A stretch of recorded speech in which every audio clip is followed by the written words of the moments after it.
All right, here we go, kid. Welcome back. Welcome Round back. 2. That's right. That's right. The last one did pretty big.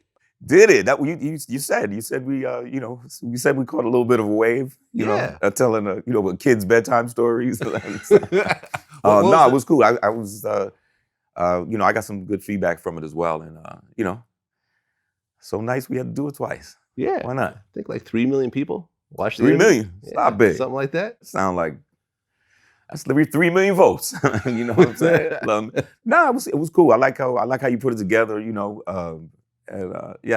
was definitely a positive experience. All right. Well, here we go for round 2. That's what's up. Well, first of all, we're kind of in a very crazy time right now. Boosie, who was just on my show, just got shot in the leg. Yeah. You're a big Boosie fan. Yeah, I mean, I to be honest, I really kind of came to know him through your guys' interactions, to be honest. I mean, obviously, I heard of him as an artist and probably heard some joints, from back in the days. Yeah. But, watching you and him and, you just kind of get to know him, then I kind of started checking him on Instagram and following his, his exploits and stuff like that. Stuff you can't make this up, man. You know what I mean? And no, you can't. Nah, and he always seemed like he was really honest in his interviews. Y'all can hear his voice. Vlad, come on, Vlad, come on, Vlad, come on, Vlad. Nobody said "come on, Vlad" like Boosie. Come on, Vlad, come on, Vlad. Like when they took him off Instagram, come on, Vlad. That's how I get my tips. That was a shocker. They moved him up. Is he back? Like, because he had millions. He had millions of followers. Did he not? He had millions. Yeah, they took his Instagram away.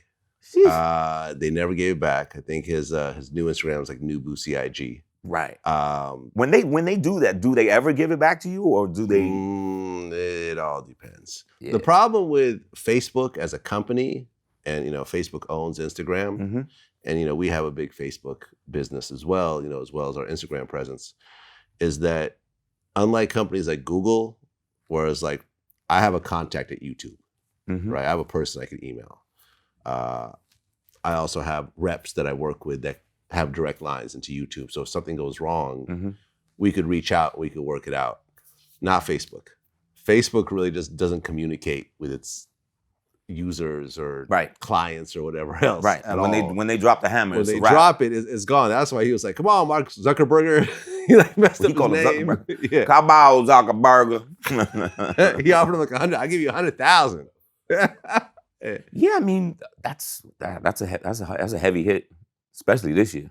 But yeah, I did hear about that he got shot. Did we get any updates on that? No, not at this time. Well, the whole story is that there's this Dallas artist named Mo3. Yeah, Mo3. Yeah, which I wasn't familiar with.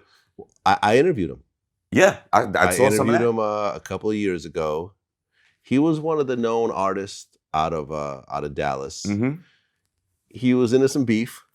Him and with some other local some cats? other buzzing established Dallas artists were going back and forth. Not to say that the situation had anything to do with that. Mm-hmm.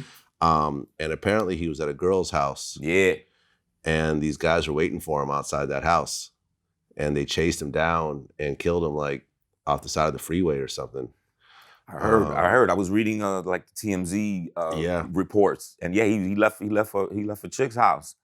Yeah, and him and Boosie had done a mixtape together mm-hmm.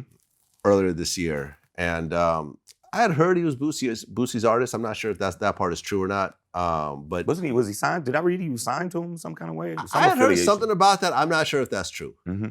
I'm not sure. I don't want to put that out there and not know, because I do know that Boosie does have a lot of artists signed to him. I'm not sure if Mo3 was one of them. It may have been though. Mm-hmm. And he got killed, and then Boosie went out to Dallas for like the wake and mm-hmm. I guess the funeral as well. And in the process of being out there, so you got to know like Boosie, right? Like me and Boosie, we know each other obviously, mm-hmm. and we do a lot of interviews, but we don't really communicate outside of that mm-hmm. very much. Right. I don't understand it. You guys seem like you have so much in common, Right. So like me and Boosie, you know, we do a lot of interviews, but we don't really communicate or hang out or get on the phone and just talk and stuff like that. Right. Because Boosie, and it's not because we don't respect each other. I think it's because Boosie is just always on the grind. Mm-hmm. He's just always hustling. Right. He got like 10 kids. Right. 10 kids. He got like 10 cars. Right. He's got a mansion. I got some titties on deck right here. I got some twerking going on over here. Yeah. And he's got a lot of businesses. He's got his noodles. Right. He's got his features. alcohol. Yeah. He's got a bunch of shit and he's always on the grind. So like he'll go to a city and he'll just be on it. Who needs verses? Who needs shows? Who needs club walkthroughs? Yeah, who we needs pulling videos? Up. Yeah. So he was moving around and he goes to this shopping plaza in Oak Cliff. What could possibly go wrong in Oak Cliff? You know about Oak Cliff? Yeah. Okay. I've never been out there. Oak Cliff is wild. That's known in Dallas. Okay. Yeah, people that come from Oak Cliff. Right. Oak Cliff, that's my hood. Let it be known, let it be understood. Who's that? I forgot something. I don't know. It might be Mo 3 for all I know. I don't know something, but that's like a local Dallas record. Oak Cliff, that's my hood. I'm gonna look this up. Hold on. Yeah, Oak Cliff. Yeah, that's like saying, yeah, man, he was just doing a little window shopping in Beirut. What? What? Young Nino. Okay, there we go. Young Nino. Yeah, it wasn't nobody known. You know, I do a lot of stuff in Dallas with these with the sports talk station. Mm-hmm. And so, you know, a lot of times they use it as a bit or like a fill. You know what I mean? Yeah. When somebody mentions a bad part of town, Oak Cliff, that's my hood. So, but just knowing people from Dallas, if you ask about Oak Cliff, they'll tell you, you know, I'm sure that there's parts of it that have kind of a shady kind of reputation. It's where the tough guys are. The Big T, you know, shopping mall looked pretty hood.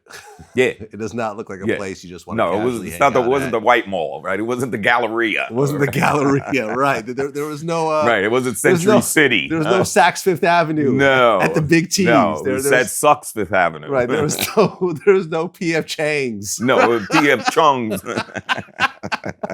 Right.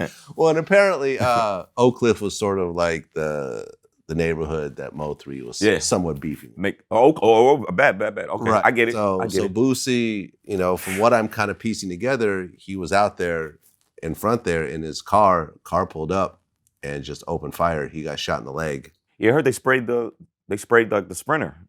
Yeah, something like that. Yeah. Something like that. You know what? I really haven't heard from him since. I'm hoping he's okay. Yeah, and well, I mean, you tend to think in a situation like that, like no news is good news. Yeah. You know what I mean? Because if something was dreadful that happened, I think we'd know about that. I think that would but knowing Boosie, though, the fact that there's no news is a bit worrisome as well. Because Boosie is the Instagram guy. He's the guy that's very heavy. Right. You know, that's one of his main things. Or maybe to let fans know I'm good, or whatever. And that hasn't happened as yet. No, because there's a couple of fake Boosie pages that have been posting stuff and people are running with it, but that's not his actual page. And I haven't heard back from him. So I'm hoping by the time this comes out, you know, that everything will be all cleared up and Boosie will be talking shit. Yeah, absolutely. But it's worrisome. They almost got me, Vlad. They almost got me, Vlad. No, I didn't want anything to happen to to him or too bad what happened to the other cat. But I mean, that lets you know, like, I have no idea what it could be. Could it be, you know, the chick's house he left? Could it be like some old beef? Could it be some new beef? The thing that's so troubling, look, this business, this music game, this entertainment game, it's hard enough. Yeah. It's hard enough if you living on the straight and narrow, just trying to deal with the ups and downs and trials and tribulations and the, you know, everything we have to deal with, just that. You throwing beef, like you can't sleep at night, like you always like this. You always like this, so you know, it's a cautionary tale. You know what I'm saying? And unfortunately, a lot of times when cats come out of the hood as artists, they still got one foot in there. And they, you know, they don't want to be talked about in that. Y'all, man, you motherfucker, you left us, and you'll never come around. And no, I don't want to know. I don't know. I'm not coming around. You know what I'm saying? Like, why come around? Look, I told you. I think I said this last time. you know, and we're kid and play. You know what I'm saying? Like, you know, we're like 99 and 44 100s pure. You know what I'm saying? Like, what's the opposite of beef? You know, we're hearty handshake. You know what I'm saying?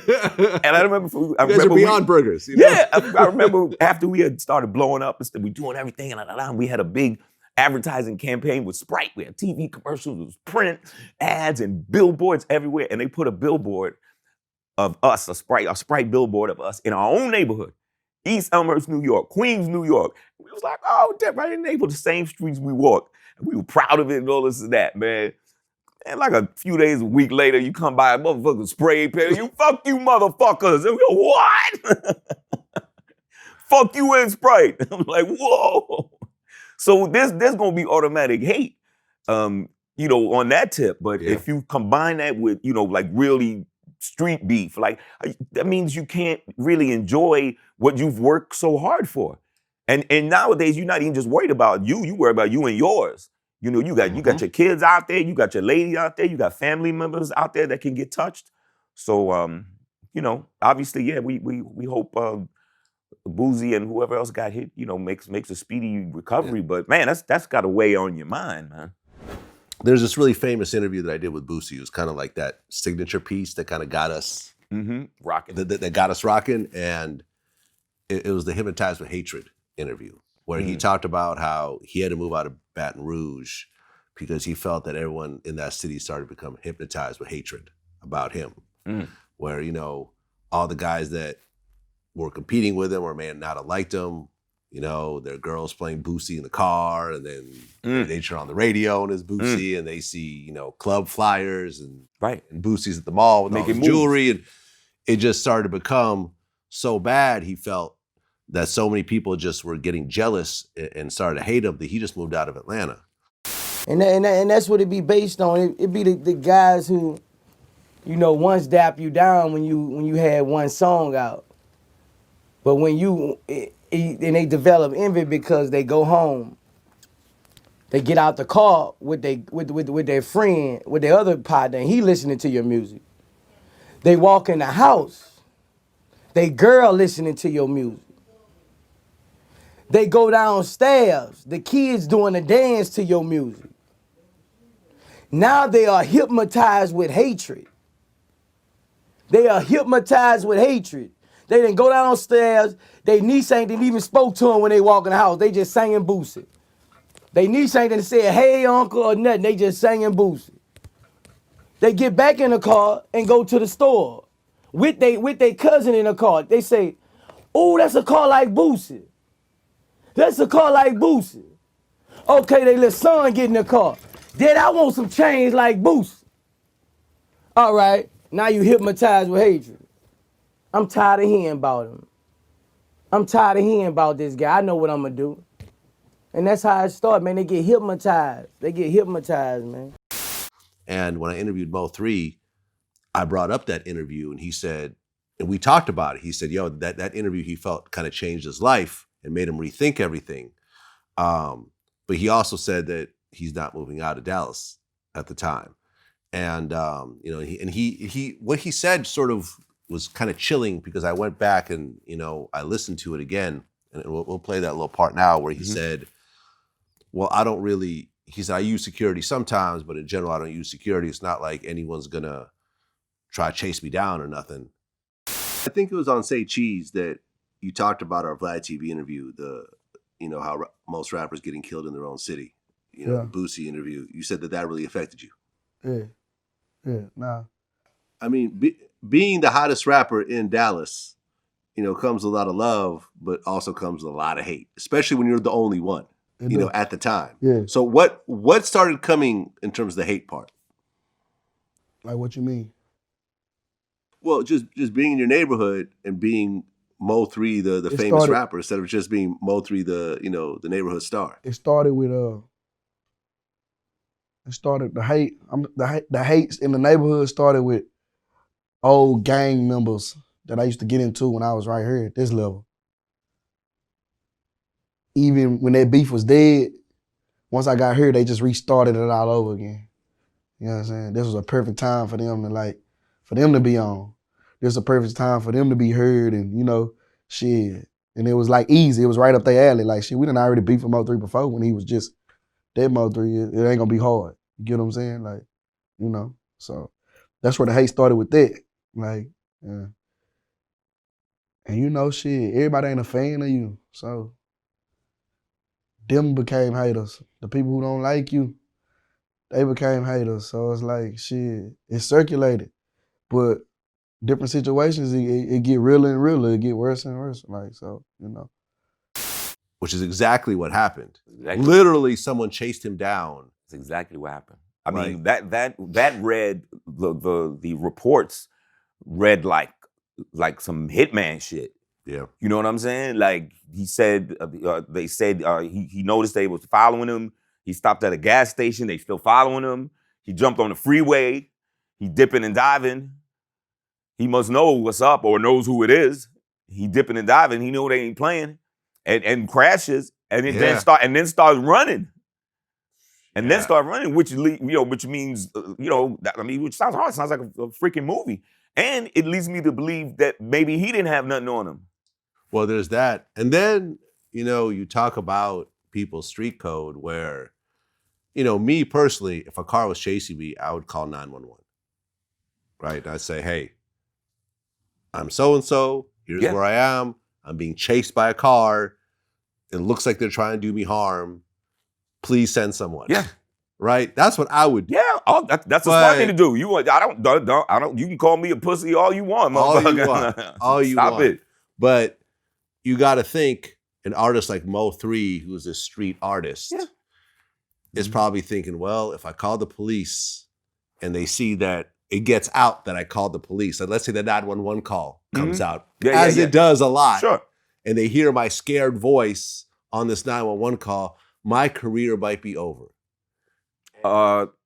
Career over, life over. Right. I'm choosing life. I would choose.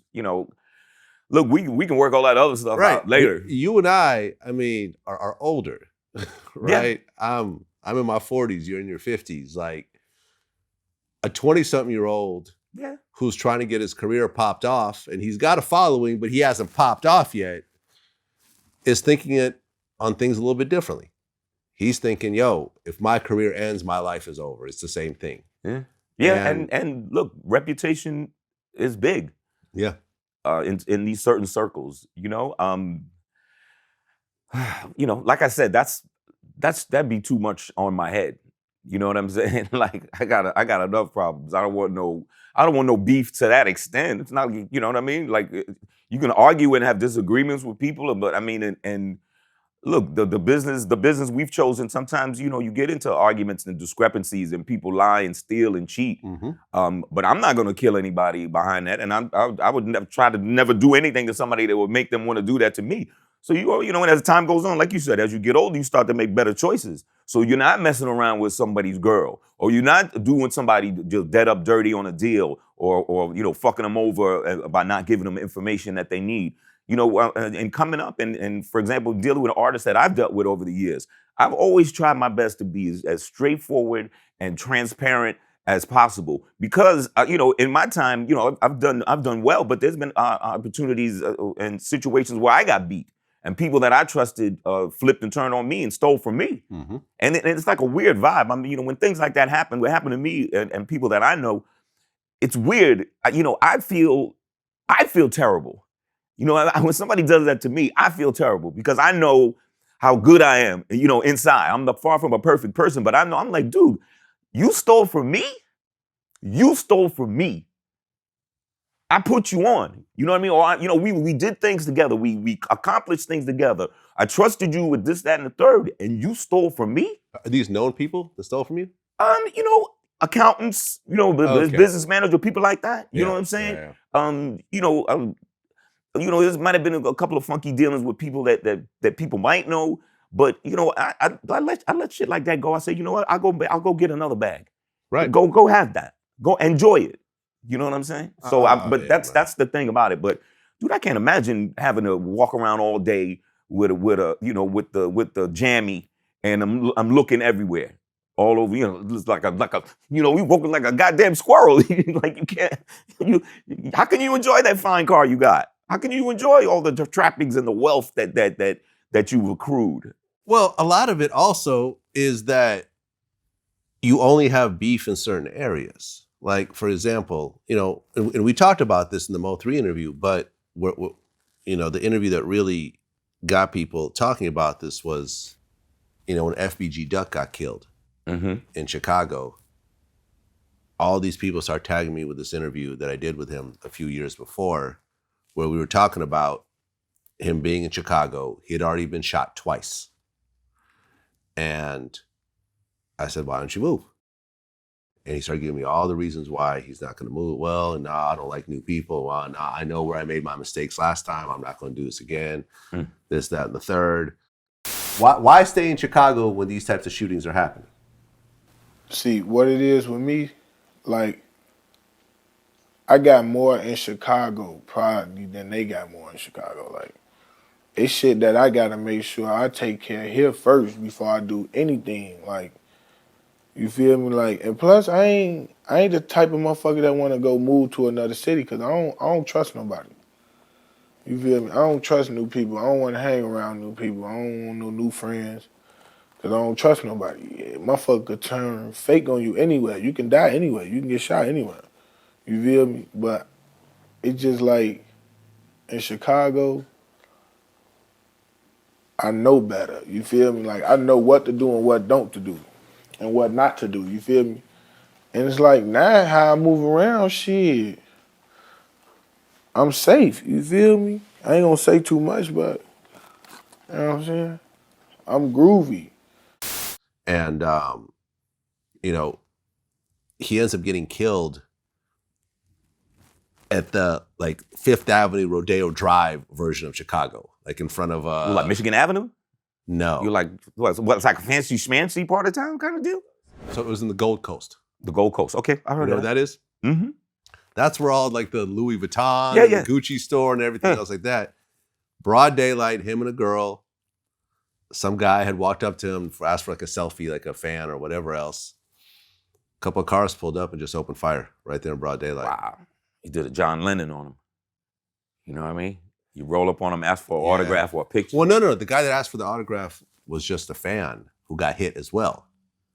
The girl that he was with ended up returning fire. I think she got hit as well, but The girl returned fire? Yeah. What? Yeah, he had a girl with him that had a pistol. Yeah, he had a Bonnie and Clyde situation, right? She pulled out the jammy on him. Right, and he got killed right there, and... yeah, but look... Sad. Vlad, it's like every month. What was this guy's name you just said? FBG Duck. FBG Duck. Okay, a lot of times I find out some of these guys through your reporting. You know what I mean? Your interviews, or 1 month it's Pop Smoke, then it's King Von. Now it's Mo3. Right. I guarantee you, next month we'll have another. It's like the dead gangster rapper of the month club, and it's fucked up. The King Von situation was fucked up. I had interviewed Quando Rondo, the guy that was involved in the altercation. And a lot of people are really comparing the King Von situation to the Tupac situation because he ran up on this guy. There was some beef before he ran up on this guy, Quando, and just started punching him. And then Quando's, it was either his brother or his really close friend pulled out a gun and killed him. Yeah, I saw the tape. Yeah, we all saw the tape. I saw the tape. That was crazy, man. I mean, which is the reason why I choose carefully, particularly when I go out of town and I'm in unfamiliar surroundings. I'm usually with somebody from there, that got juice. Yeah. You know what I'm saying? When we're out and about in Houston, got a lot of great friends in Houston. Yeah, Benny the Butcher, who I've interviewed as well. This is kind of a bad dude. Hey, wait a minute. You know what? Vlad, you bad luck. Hey, man, take this thing off, man. I'm out. No, Christopher Kid Reid was shot at the Whataburger. Stop it. Benny the Butcher. What all these things have in common? You. Yeah, me. He got shot in a Houston Walmart over a robbery, I heard about that. At a fucking Walmart. I don't look. I safe feel bad. anywhere to be Walmart. I feel bad that lately the first time I hear about these guys, these up-and-coming guys, is when they're dead. Is when they get shot. Yeah. Then I go back and, I went back and listened to Pop Smoke. I said, yo, this dude was dope. Yeah. Pop Smoke was the shit. Yeah. He was, he was like young 50. Kind of, yeah. And had and his whole career ahead of him. You know what I mean? That stuff is... It's fucked up, man. You gotta, guys, do like us. Ain't gonna hurt nobody. And we're living, y'all. Well, yeah, I actually looked it up, because you kind of came up in the 80s era. Yeah. Into the 90s. Yes. But the music career... we straddled. Yeah, you straddled. But in the 80s, the only known hip-hop figure who got killed was Scott LaRock. That's right. You knew him? No, I did not. I did not. I mean, later on came to know, D Nice and KRS. Yeah. Very well. But no, they got on before us. And, they were making moves before us. But I mean, we were always big fans. And, originally being born in the Bronx, you know what I mean? I could appreciate them. And I thought their story was crazy. How they met was a great story. Scott LaRock used to do what I used to do. He was counseling at a homeless shelter. His was in the Bronx, where he met Chris, who was homeless, and I did that for a while in Bed-Stuy, Brooklyn, before our record started hitting. And then, so I always liked that. You know what I mean? But yeah, you're right, Scott LaRock, and that was trust me, that sent shockwaves through New York at the time, because they were, they was on the rise. Yeah, Boogie Down Productions was a force. They dissed the whole borough. Yeah, no question. And lived to tell about it. Lived to tell about it. And then it was a funky, if I remember the story correctly, that was a funky situation too. I guess he was standing up for D Nice or something like that. Like D Nice had beef. Yeah, had messed with a girl from this project, and then they had, I guess, kidnapped him or something, and they went over there to try to handle things. I heard Chris Lighty was there also. Really? Yeah. The late great. Yeah, the late great. And I just interviewed Said G not too long ago, and he felt that the record label actually killed Scott LaRock. The label, because B-Boy Records or whatever, who they were dealing with, I guess, owed them a whole bunch of money or whatever. And they're like, according to Said G, he's like, yo, he's the only one that was hit. It was like a perfect hit. Scott got in the car, and this is where it gets interesting. Like I said, Scott got over there and he squashed everything. Everything was squashed. Now, there was this guy, his name was RoboCop. He was a former security guard at Latin Quarters, bouncer. He was driving the Jeep. Now, I guess the president of the label had given him orders to start some beef. Because for no reason, RoboCop got out of the Jeep, ran over and smacked the kid. The kid runs in the building. They get in the car. 5 or 6 people in the Jeep. One guy gets hit in the temple. From the roof, an assassin who was already in place. No way the kid can, this is why they have to let the kid go. No way you can get slapped unless you're the Flash. Run, get the rifle, run up to the roof, and then shoot the guy who didn't slap you.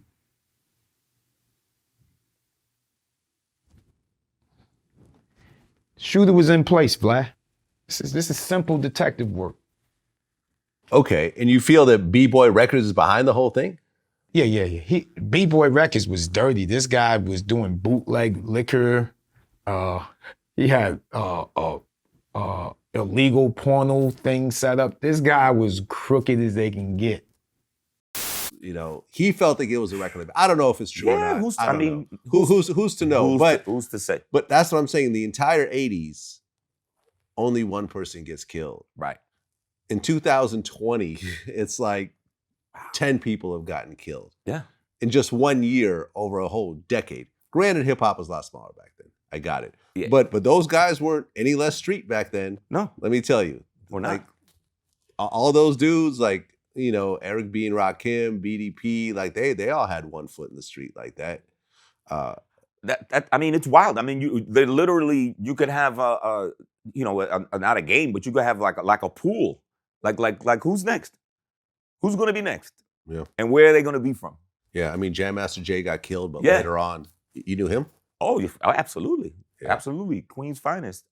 Another just shocker, but who knows who knows? I heard they finally made an arrest or something like that. They did. It was his godson. What? Yeah.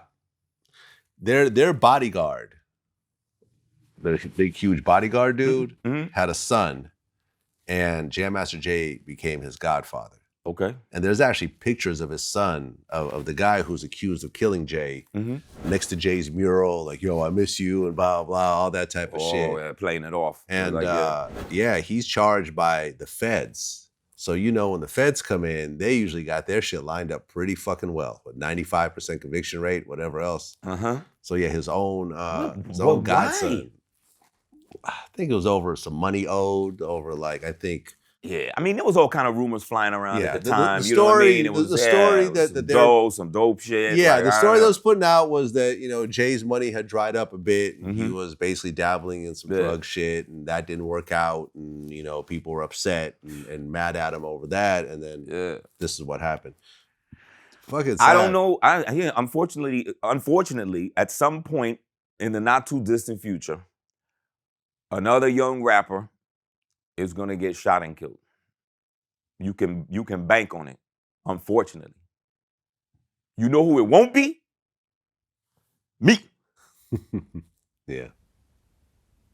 I will be dead of something else. Well, and before we get off this topic of death. Great way to start, Vlad. I came in all bubbly. And now I'm like, oh, shit. Rest in peace, Spin Bad. This is someone who I knew somewhat. We've had some conversations. We run into each other like at the airport and chopped it up. And me and him were going to do a project at one point. I've seen him DJ. I've been in the same room. He's very dope. He was only 46 years old, which is a year younger than me. So that kind of fucked me up. I still don't know what happened to him. No, I hadn't heard the cause of. That's what I'm saying. But certainly the whole DJ community has come out via social media, and have been a crazy outpouring of emotion. I mean, 46. That ain't shit. 46. Exactly, yeah. I know all the young kids like 40. Oh, he was already old. It didn't matter. No. Shoot, 46 is middle age. I wish I was 46. It's in the middle. You still got another half to go. Yeah. You know. You know what? It's so funny when I turned 50 a few years ago. One of my daughters, she called me up from New York, and my kids are in their 20s and stuff, but they've always been like really smart mouthy. You know what I'm saying? So she calls me up and says, wishing me a happy birthday and whatever. And she says, how does it feel to know that most of your life is over? I was like, what? What are you talking about? More than half of your life is probably over. Like, shut up. I'm trying to listen to that. We're gonna outlive you. Yeah, I'll show you.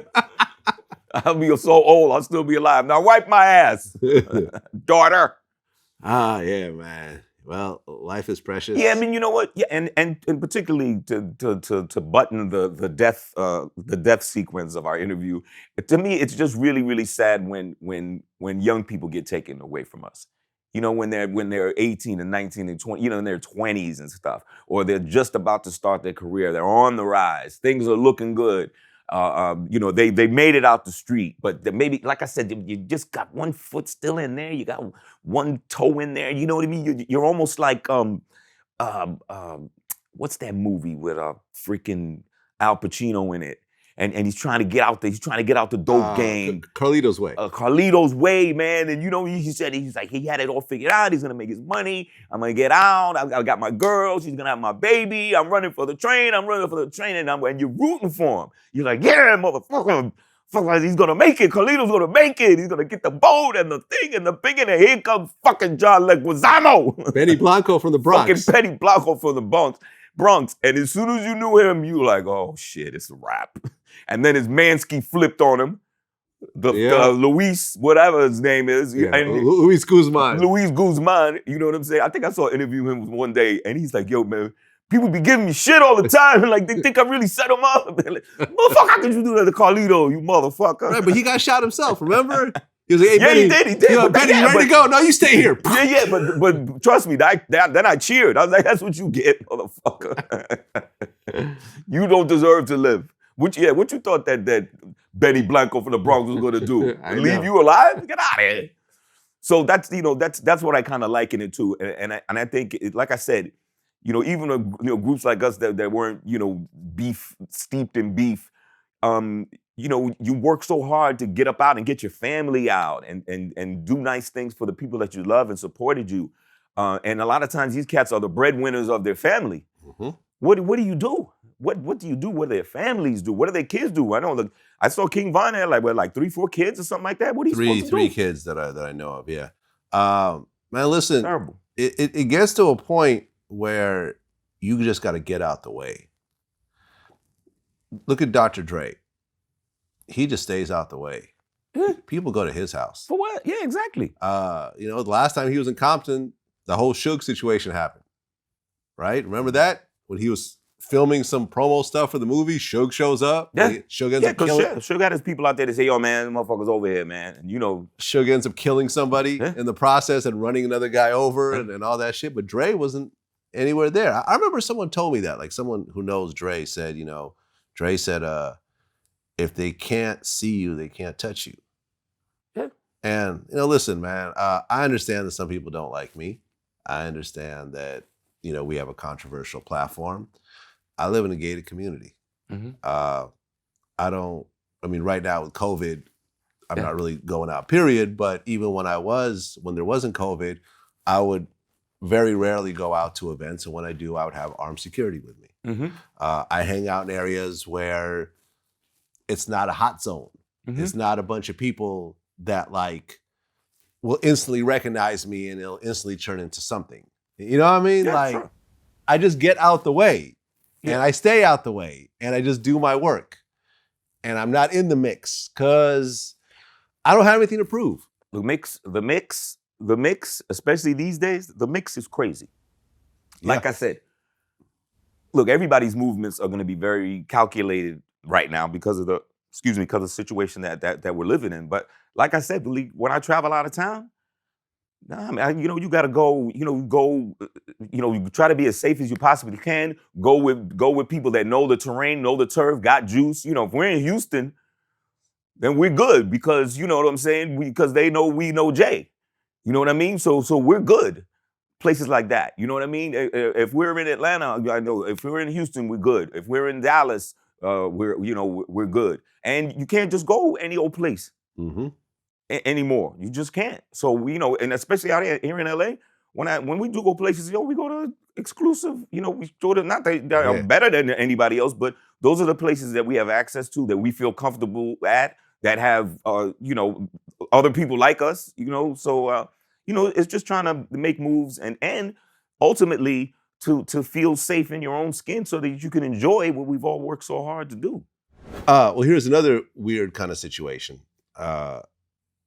There's an artist named Lil Loaded from Dallas as well. Yeah, I just heard his name. I've been hearing his name recently. Someone we've interviewed. Okay. Yeah. Earlier this year. Murderer's Row. Once again. I remember when I first started doing interviews, I would go to people's neighborhoods. I'd go to these kind of shifty kind of studios and do interviews with people, and people pull out guns. They would wave guns in the camera, they'd pull out AKs and everything else like that. And I'm like, oh, this is dope. Look at all this crazy looking footage and everything else like that. And I've always told people, even recently, I remember putting up a couple of tweets like, hey, listen, dear cameraman, stop shooting these interviews with a whole bunch of guns. Stop shooting these music videos where people are waving guns around. Because unlike a real movie set, there's not an actual gun expert on site making sure that everything is safe. These guys are shooting videos in neighborhoods where their enemies might roll up, so people are literally loaded. Oh, yeah. Cocked and loaded in these interviews. Those guns work. Those guns work. And Lil Loaded, from the story that I've heard, he was shooting a music video with his friends and accidentally kills his friend, this guy named Savage Boosie. and he went on the run for a while, and he turned himself in. Okay, yeah, that's earlier this week for accidentally killing his friend with a loaded gun. That's the story I've heard, and it's just like, man, if you talk about the number of lives that are ruined by this split-second situation, like what the fuck? But that's like my old buddy Jayson Williams. Oh, you know Jayson? Yeah, I've interviewed Jayson. I've known Jayson forever. We're a very old and dear friend, and obviously you know the story that happened to him. He shot the limo driver accidentally with a shotgun. To the chest, showing off the gun to some friends. Well, to some of his players. Yeah. His, players, and he had a lot of Globetrotters on. Globetrotters was over because they were playing, and it was just a tragic story, and ultimately. What Jay ended up going to prison for wasn't that. It was trying to cover it up. Although if he became clean, it would have been a whole nother story. It'd still be manslaughter though. Yeah, but it would have been. He'd have saved a lot of money because it drained him. It didn't drain him that much. Oh yes, it did. And then the wife and then the wife took the rest. Oh, he didn't mention that part because he got some ridiculous contract before he retired. He got $84 million. There we go. $84 million. You're not going to tell me that trial cost him $84 million. He went through a lot of dough behind that. Because he buffed it off for years. Like he didn't from when it happened to when he actually had to start serving time was years.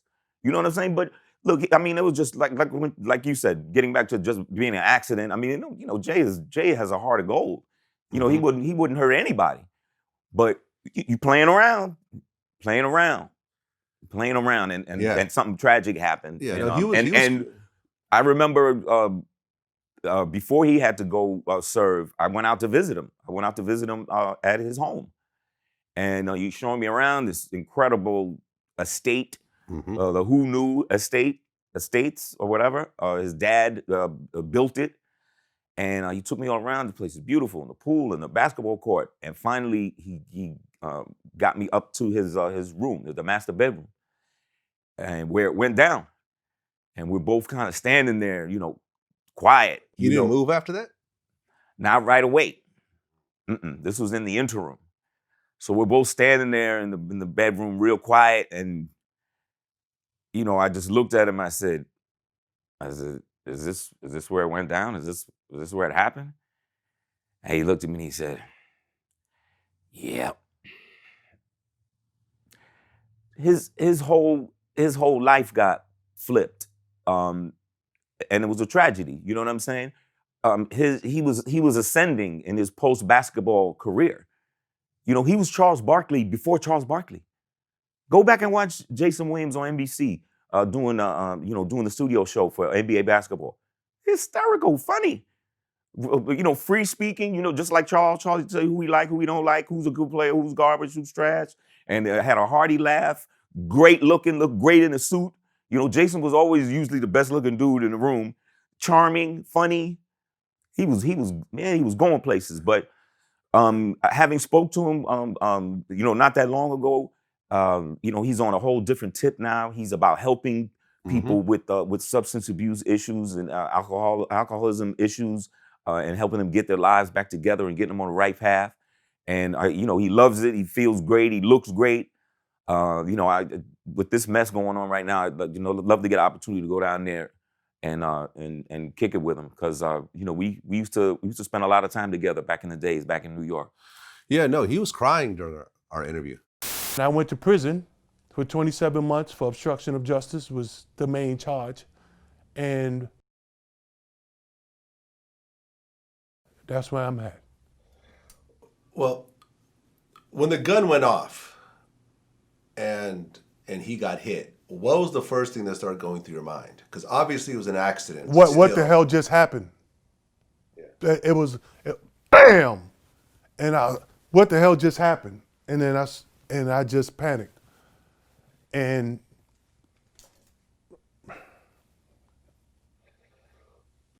I mean, because we all cried. It broke our hearts. Obviously, we cried for the driver's family because that was just terrible. He didn't deserve that. He and his family didn't deserve that. But just knowing Jay, like he's just a beautiful guy, man. He's just a beautiful person, man. Yeah, no, I liked him a lot. I liked him a lot. Yeah, I got so many stories about Jay that I can't tell. Don't worry, Jay. I ain't gonna do it. I won't tell. You know, and in our interview, we really talked about his childhood and the trauma he went through with like his sister, getting beat up, and then dying, and then both of his sisters catching HIV, and then both his sisters died. Both of his sisters died behind that situation of his sister getting attacked, and then he had a chance to kill the guy, and he ended up walking away from it. So, not to say anything, that these things led up to it, but he had a lot of demons that are hard for any human being to really deal with. Mm-hmm. So I know. I mean, our friendship was really like a special one because we were both kind of on the rise. When he was at St. John's, his star was getting ready to rise as a basketball player. Kid and Play, we were just starting to bubble. And we spent a lot of time. He had this big red pickup truck, a brand new red pickup truck, and we spent a lot of time up in there. Late nights, drinking in the playgrounds at Lower East Side, and just talking about, man, but this is what I'm gonna do. I'm gonna do this and I'm gonna do that, and we always try to support one another. When he opened up that sports bar, Big Daddy's, downtown in New York, we were there all the time. Us, Derek Coleman was there all the time. Ed Lover, all the rappers and the hotties would come down there, and we would kick it, and those are like great days, And then stuff just started. Life was starting to change. Like for all of us. You know what I mean? Jay get hurt, and Play and I we were on a hiatus, and the music started changing. You know what I'm saying? Like you turn around and you're like. You're like a relic overnight. You just like, they were flipping on groups like us and Kwame and we had to get low and find other things to do, until the storm passed. But now we're back. Well, you mentioned Ed Lover. Yes. We just did an interview with Dr. Dre. I saw some of that. Yeah. Sean Perez, one of our outside interviewers, actually did the interview. And, I think this interview was such a wake-up call to everyone who's getting older. Because Dr. Dre is 56 years old. He has had his leg amputated from the knee down and has gone completely blind from type 2 diabetes. I'm a type 2 diabetic. I am a blind amputee who's a diabetic. I consider myself to be super bad. That's right, I'm a triple threat now. When I first was diagnosed and I first went blind, partly because of diabetes, yes, partly because I had an operation called retinopathy operation, where I had laser surgery to fix my retinas. But diabetes is a non-forgiving disease, and it chews away and takes your sight from you. And I've always been told I will get my sight back. There are times I have what they call flashes of vision. Mm-hmm. Like I could sit there right now and all of a sudden you could come in clear, in color. And I could see you, then it would phase away. Then I could get in the car and ride on the block and I'd see everything and I go, oh shoot, look at that. There's times I see my hand. There's times I can look in the mirror and I see my shape. So I have what you call, I'm blind, officially blind, that's it. To be that young and to have that much going on with you health-wise was really kind of frightening. Because you're only, what, you're 52? No, I'm 56 as well. You're 56, okay, sorry. Mm-hmm. You're the same age as him. I am. And here you are in great shape. Says who? But you look very healthy. I have both legs. You have both legs. And I do. And you my can eyesight see. is right. My eyesight is great. I have a great eye surgeon. In case if you got any eye issues, I know a guy. You know a guy. I know a guy. No, but you're right. I saw parts of that interview with Dre, and we've known Dre a long time. Yeah. From way before UMTV Raps. When he was DJing at the radio station out in Long Island. Oh, okay. We would go. I think it was called WBAU. Yeah, Delphi. Delphi, yeah, WBAU. Yeah. Chuck D was there too. Yeah. We would go up there. He some of our early records. He would play. We'd go up there and do an interview. He'd play, and then obviously on UMTV Raps, they were very, very helpful to us. Dre was always just a great guy to get along with. And you know, we always like spending time with them, but we always had it in the back of our minds, like, bruh, you know, like, you know, you gotta, you know, we want you to be healthier. He was always fat. He was a big dude. He always had a huge belly. He was big from day one. From day one. I don't know. I never knew a skinny Dr. Dre. No. Well, apparently he played sports in like high school and stuff like that. So he made it sound like maybe he was thinner back then. But when the whole world got to know Dre on Yo MTV Raps, he was a big dude, and he never actually lost weight. And you know, he talked about the reasons of how he got diabetes. He said, "Oh, I was drinking soda when I was doing this show," but it's like, he had basically neglected his health his whole life. Yeah, and at 56 years old, it completely caught up with him. Yeah, and it was frightening. I mean, shit. I'm 47. Like that's 9 years from now. Like, yeah, I plan on looking the same. you know, at that point. You know, that's the thing as we get older, and I think it's indicative of, unfortunately, of men with color, men of color. We don't like to go to the doctor. You know, I don't go as often as I should. Is you that know, a thing? my girl gets on me about that. You know what I mean? Like to you know, just get checked out. So you know, I'm trying to be, you know, a lot more cognizant of that, and try to get in there on the regular and say, hey man, you know, what's going on? You know, but now it's stuff's like, you know, every little, you know, like every little thing is COVID. Yeah, my leg, I'm back. Like, I don't know. You know what I mean? So I'm probably, you know, more vigilant than I had been in the past, because once you do get to, you know, you're in your 50s and you look around and you're just like, well, you know what? I got a really nice life. You know what I mean? Like I got loved ones. You know, my kids still call me. You know what I mean? I got, you know, my girl loves me. My relative, you know, I'm cool. I'm pretty much cool with everybody. You know what I mean? When you know, when motherfuckers see me coming, you know, 9 times out of 10 we smiling. We're gonna have a good time. There's more life to live. You know, my father passed away last year at 91. You know, that Jamaican goes a long way if you treat it right. If you can avoid getting hit by a tow truck, you know what I'm saying? You live long time, no man. You live long time. Yeah, my dad lived to 84. Yeah, my dad lived till 91, and he still had his marbles, everything. You know what I'm saying? He was just, you know, this is 91. That's just a whole lot of you know, miles on the you know, on the odometer. on the odometer.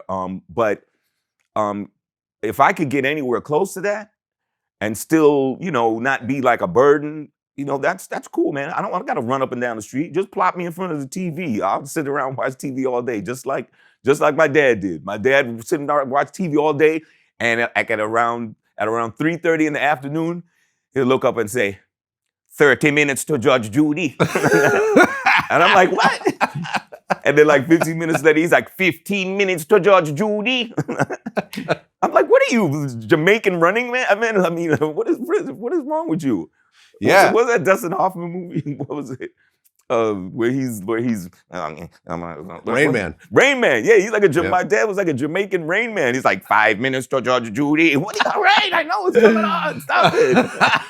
And I never understood. I was like, how does an old school Jamaican form this bond and this adoration of this little Jewish mensch of a judge? I was like, why do you like Judge Judy so much? He's like, Judge Judy don't play around. Stop it. Yeah, you know, at the end of our interview with Dre, you know, he said that he's helped make a lot of billionaires in hip hop, and now he's asking for help. And he has a GoFundMe page, and it's raised like around 30 grand. It bumped up a few thousand. Okay, I didn't even know that. Yeah. Okay. Yeah. It bumped up a few thousand after our interview aired because we had links to it and everything else like that. Okay.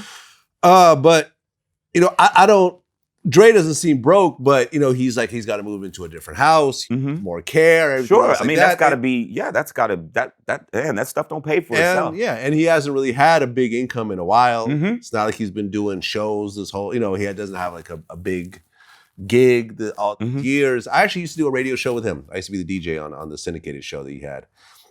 And yeah, man, it's rough. It's rough to know that this icon that we all looked up to at a relatively young age is having these massive health problems and having money issues as well. It really makes you think like, yo, the decisions that you make and the way you plan your life out as you're younger is going to play a major role later on. The decisions that you make and act on or not act on, those bills always come due.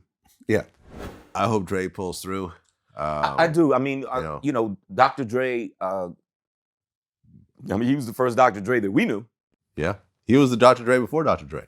He was Dr. Dre that we knew. Yeah, before NWA. From where Dr. we Dre. were from. And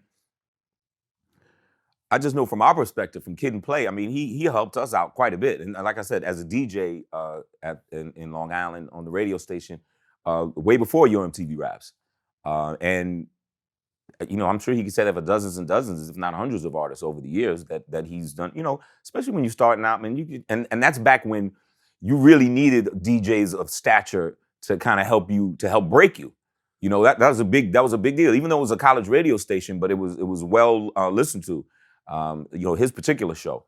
Well, I'll say this, and you could debate it if you want, but were it not for Yo MTV Raps, you know, which Fab Five Freddy started and then they took over with hip hop, with this being hip hop's first national outlet, there's a reasonable chance that hip hop may have just died out. It may have just stayed as a local thing, a local New York thing, kind of like how go-go music is in DC. Very hot genre in the city, but it never went global, it never went huge. Because there was go-go never got outside DC. That's what I'm saying. It was hot as fuck in DC. Right. But outside that could have happened to hip hop were it not for Yo MTV Raps. You could argue it. We'll never know. I'll say this, and you know, I think hip hop was and is just an incredible musical and cultural force of nature that was going to happen. And was in the process of happening. But Yo MTV Raps definitely accelerated it. I will say that. It was a turbo boost. It was a 5-hour energy. And it gave hip hop you know, staying power and new life and new energy. I'll definitely say that. And obviously being the brainchild of the late great Ted Demme, you know, White Cat who was you know, I don't even think he was an executive at MTV at the time, but he's the one who presented it. You know, this white dude presented it to all the suits at MTV and got them to have 2 black dudes as the hosts, and you know what I mean? And Ted was, you know, a pure heart and loved the culture, and he fought for it, and he fought for us all the time. I mean, he had us on Yo MTV Raps all the time, and as a matter of fact, he directed Rollin' with Kid and Play video. Ah, right. You know, right. Go back and watch Kid and Play's Rollin' with Kid and Play video. He directed it. You'll see Ed Love. I think Ed and Dre are in that video, playing like cooks in the lunchroom and shit. Okay, we're gonna show a little clip of that. Yeah. Go. This is where it goes. Like right. We'll show a picture of it. But yeah, that was the brainchild of Ted Demme, who passed away several years ago. Yeah. And you know, obviously that launched Ed and Dre and the rest of us. Well, at the time of this taping, Trump has lost the election, but not according to him. In fact, he actually tweeted that he won today. No. He said, I won. Stop it. You know what? I want you to distribute my new show, Vlad, okay? It's called Stop It. Stop It. You just tell people, like, stop it. It's absurd. Stop it. You lost. Not only did you lose, you got whooped. In the popular vote, you got whooped. 5 million votes down. You got whooped. And then in the Electoral College, he won by, he lost by a huge margin. That's a whooping. And I'll tell you this.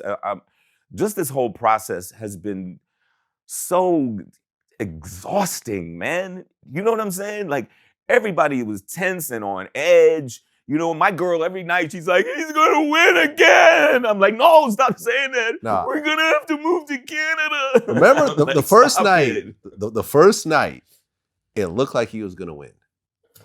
On November 3rd, He was up in all those states. He Right. was up in Georgia. The early returns was not looking Yeah, good. he was up in Pennsylvania. Yeah. You know, Nevada looked Yeah. kind of shaky. Yeah. It's like, yo, it looks like he's gonna win. And we woke up the next morning, and then it was like, oh, hold on. Yeah, right. It was like that old Hold song, on. Hold Up. Hey. And no, they started ultimately, looking much better. That's true. ultimately, he lost. Look, He will not concede. no. And quite honestly, he's still in office for another 2 months. So I think the craziness is the craziest shit is still coming. Absolutely. We can't put anything past him because we've been sitting around for 4 years saying, watching him trash all norms. And each one, as he gets closer to the next one, we're like, well, there's no way he'll do that. He wouldn't do that, would he? Yeah, he would. He will. He doesn't give a fuck. He doesn't. And like I said, this whole process was so exhausting. And I look at what other voters were going through in Georgia and Alabama and Florida. You got black folks and people of color waiting 6, 7, 8 hours to vote. That's ridiculous. I went to vote here in LA. I went to some a Jewish community center or whatever like that the Friday before the Tuesday. Mhm. I went over there near where I live, and I was in and out in 20 minutes. Like in, voting, out. There was nobody there. There were 40 cubicles. There was 2 people in there. I came in there, I'm came in there waiting. Wait, I'm great. You better have my fucking name on that sheet. You know what I'm saying? I don't want to hear no shit. Name is there. Sent me over. So I posted a video on Instagram. I'm like, look at this. I said, this is a goddamn shame. Why they make it so hard for people to vote? I got some 80-year-old grandmother in line for 5 hours in the rain in Atlanta. And I can just walk in and easy breezy and vote and get the hell out of there. And they make voting so difficult, suppressing the vote in so many different kinds of ways. They're supposed to make voting easier. Huh? Why can't you do it on your phone? They vote for American Idol on the phone, okay? And we have no problem accepting those results, okay? You know what I'm saying? Huh? Kelly Clarkson is the winner, right? We accept that. You didn't see Justin Guarini saying, I'm not going anywhere. No, motherfucker, you lost. Well, voting by mail is actually pretty convenient also. Yeah, I mean, who knew? Who knew? And didn't it end up biting Trump in the ass? He's the one telling me, no, don't use the mail. No, don't use the mail. Well, he already knew what was going to happen. Mostly Democrats. Yeah, but his people didn't use it. His people didn't use it. Well, he knew his people wouldn't use it. His people are stupid enough to show up. Well, he could have used it. He could have used it because when the mail-ins start coming in, that's when you're talking about. That's when the tide really started turning. Yep. Because most of the mail-in ballots that was coming in was on the blue tip. Exactly. So we'll see. I'm just like first things first. You know what I mean? He lost the election. That had to happen first. Mm-hmm. Everybody's on high alert, seeing what he's going to do next because he's pretty much capable of anything. Right. He's talking about pardoning himself. He's talking about what? Pardoning himself. Oh, really? Okay. Yeah. Oh, wow. And I think with Trump is like, I think he realized that once he steps out of that White House, he might go to prison. I think he might be the first president that actually goes to prison. Everyone around him. You know what? It's so you say that you look at the whatever the evidence they putting forth. You're like, wow, that looks pretty bad. But this dude, honestly, he's so slippery, man. Well, there's no card he won't play. As the president, he's slippery. But Yeah. once he loses those presidential, Mm-hmm. Wouldn't that be something if they were literally waiting right outside the White House gates? Excuse me. Before you get into that Sprinter. Let's go ahead and put these handcuffs on. Let me tell you something. Oh no, man! Listen, I would be surprised if he barricaded himself in on his final day and had a couple mercenaries, with guns. It's amazing how this has all transpired. And I remember over 2 years ago, Bill Maher and I would have these conversations, and he would go on television and say the same thing. He says, "Yo, man, he ain't gonna leave. He's not." And I'm like, get the fuck out of here. He ain't gonna leave. Like, who is he? He's like, I'm telling you, he's not gonna leave. He's not gonna accept the election results if he loses, and he's not gonna leave. And I laughed at him. I'm like, get out of here. Pass me that joint, motherfucker. Motherfucker crazy. You see this? And sure enough, he's not leaving. He not has not conceded. He's not and he's not going to. And you know what? You know what's wild? And probably somebody like I love when you have DL on because DL always just knows how to frame it and analyze it and make it funny. But like I said, he just keeps trashing the norms. We think he can't get any lower, but it doesn't appear to be any core there. There's no there. It's just it's just him, man. It's just him. Well, before he lost the election, you had people like Lil Wayne taking pictures with him. Lil Pump getting on stage with him. Yeah, but did he mess up Lil Pump's name? He called him Lil Pimp. He called him Lil Pup. Lil Pimp. You did it, Lil Pimp? Lil okay, Pimp. I saw the one I saw. I could have sworn he said like Lil Pup. Did he just call him Lil Pup? Well, whatever it was, he didn't say it right. Lil Pimp. Lil Pump, by the way, didn't even vote. He didn't even register to vote. They checked. Really? So with all that Trump, woo-ha, he didn't even vote. Look, for Trump. you know what? Young people are recording artists, entertainers. Look, obviously you're within your rights to support anybody, any candidate that you want. I'm sure there's some people out there to vote for Kanye. I don't know why, but whatever, or whoever the Green Party candidate was, or what have you. You're allowed to do it, but as a public figure, first of all, everything you do is going to get scrutinized, and this is no different. This is no different. Honestly, I don't think, in terms of like a backlash against the Kanye or Weezy, I don't really see that happening. You know what I mean? And they're still really like prolific in terms of putting out material. You know what I'm saying? Like we were still buying R. Kelly records and listening to R. Kelly records long after we heard and the things that he was accused of. You know what I'm saying? Like, right. And there was, he was. It's weird. He's coming out with some of his best material. You know what I'm saying? Oh yeah. After there was a video circulating in every swap meet of him peeing on an underage girl. Yeah. And but look at him now. I saw it. Yeah. A year or so ago, R. Kelly was living the life. He had girls, he had shows, he had multiple apartments and houses. Oh my God. And now he's having a guy with face tattoos stab him with a pen. Wouldn't that feel like a fucking nightmare? Like you just like sometimes I have nightmares like that. You know what I mean? And then I wake up and I'm like, oh God, thank God. I'm not in prison. Yeah, exactly. Oh God, okay. Yeah. Okay. My girl's over 18. All right, okay.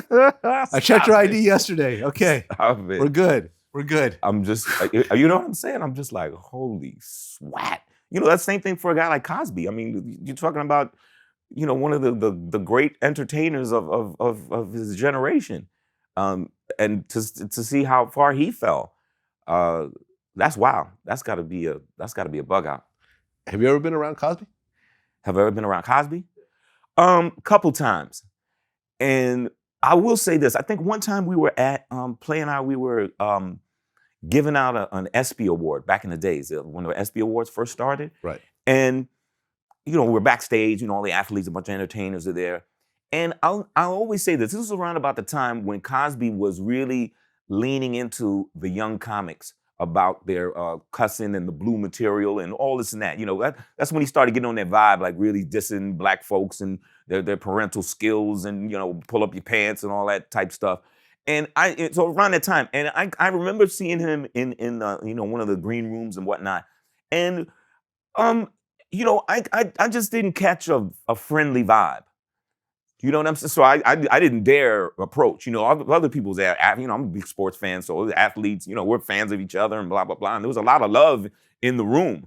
But I just didn't get that kind of energy from him. I forgot who he was sitting down talking to. But he wasn't giving us, young rapper, crazy looking dudes. He wasn't giving us a lot of energy. So we just fell back. Yeah, he didn't like rap. Yeah, he didn't like rap. Said G, once again, during our interview, Said G actually produced Bill Cosby's rap album. Really? He had a rap album that was supposed to be all like positive lyrics and stuff like that. And he said Cosby was an asshole. I wasn't the yes man. Everybody was impressed with his money. So, as a matter of fact, to show you what happened, because the group, the young men we produced, they actually did the last Jay Leno show. He flew him out to LA, and I was a part of the band. He said, "No, I'm not flying set out there." He left me in New York. So So, you know, Bill was Bill. You know, he liked people who made him the center of attention. You know, if you go against the grain, you was pushed to the side. I mean, when you see where Bill Cosby is right now in prison with all the rape charges and everything else like that, does it surprise you or not so much? Honestly, I don't think he did any of that. I think he rubbed some people the wrong way, and it came back and bit him in the ass. Now, if you ask me, he deserves it.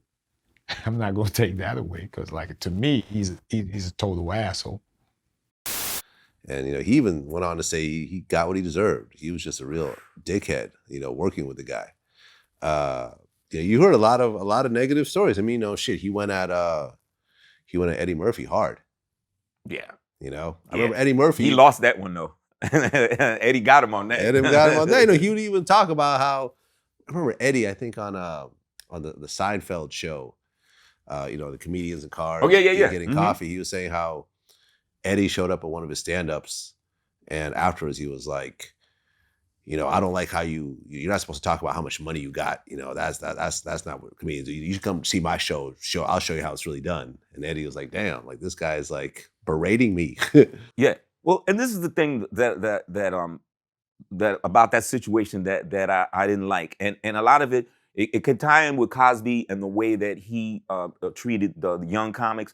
It also parallels with how people were hating on hip hop when it was first coming up, you know, or at various times during hip hop's evolution. Look, the way that if you really want young people to do better, and if you want to teach them, you don't shake your fist and you don't point your finger at them and shake your finger at them. If really what you want to do is help and advance the culture and help the art form, you know what you do? Especially if you're a big star like Cosby, especially if you know, a highfalutin preacher or a community leader, you know what you do? You put your arm around that person. You say, hey brother, hey young buck, I know you're doing it like this, but let me hip you to some game. And it's the way, it's a lot of times, you know, it ain't what you do, it's the way that you do it. It's not what you say, it's the way that you say it. Your approach, his approach, Cosby's approach, which leads me to think he wasn't trying to help anybody. He was just trying to say, you know, my comedy's better than you. I'm better than you. Oh yeah. You're not as good as me. And young black comics and young black rappers, we're gonna reject that. Don't if you want rappers to improve their the value of the music, the content of the music, okay? You don't get a pile of CDs and get on top and drive a steamroller over it and expect the rappers to come and talk to you at the table after that. That's a rappers gonna be like, fuck you. Calvin Butts did that. Butts, yeah. Right in Harlem. You're gonna crazy smash CDs. And what the rapper's supposed to do? You know what? We see the light now. Thank you, Reverend Butts. Right. We're gonna be like, fuck you, man. Right. I mean, because think about it. Cosby could approach these guys and say, look, you're making hundreds of thousands now, okay, and you think you made it. Well, let me show you how you make hundreds of millions. Let me show you how to get that Coca-Cola money. Let me show you how to get that, you know, that sitcom money. You know, it ain't gonna be doing it like this. Let me show you how it's really done. And you know, you could transition. Let me show you, let me give you the long way, bro. Let me give you the long way. Yeah. Let me give you the long way. And guess what? Young people, they can understand that, but when you're doing it like this, right, instead of doing it like that, man, especially young people, when we were young coming up, you ain't telling us how to do our music and whatever. Not like that. I'll tell you a funny story. We were doing I was a panelist on a talk show back in the days. I forgot whose talk show it was. It might have been my old friend Rolanda Watts. She had a talk show for a minute, and she had a show on about hip hop, and you know, it's coming up on the rise, but there's problems with the content. And she had a few of us rappers on there, and some rappers were in the audience. And they also had, remember C. Dolores Tucker, who was, you know, who railed against, you know, that old black lady that used to rail against hip hop, and you know, she was against death row, especially Tupac, especially Tupac, all the death row and all the gangster rap and all this and that. And so she's on the program as well.